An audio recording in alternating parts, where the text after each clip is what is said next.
I've always wanted to be a cyborg. One of my favorite shows as a kid was The $6 Million Man, and this is a little bit closer to like the $240 Man or so. But at any rate, and I would normally feel very self-conscious and kind of geeky wearing this around, right? But like a few days ago, I saw one world-renowned statistician swallowing swords on stage here, so I figure it's okay amongst this group. But that's not what I want to talk about today. I want to talk about toys and the power that I see inherent in them. When I was a kid, I actually attended Montessori school up to 6th grade in Atlanta, Georgia.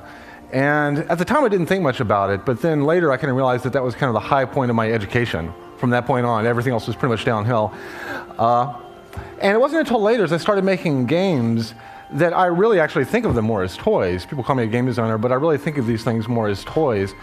But I started getting very interested in Marie Montessori and her methods and the kind of way she went about things and the way she saw it very valuable for kids to kind of discover things on their own rather than being taught these things just kind of overtly. And she would design these toys where kids, in playing with the toys, would actually come to understand these deep principles of life and nature through play. And since they discovered those things, it really stuck with them so much more. And also they would experience their own failures. There was a failure-based aspect to learning there that was very important.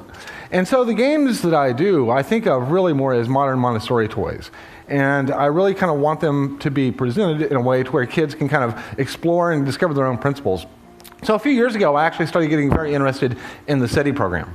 And that's kind of the way I work, is I get interested in different kind of subjects. I dive in, I research them, and then I try to figure out how to craft a toy around that so that other people can kind of experience the same sense of discovery that I did as I was learning that subject. And it kind of led me to astrobiology, which is the study of possible life in the universe.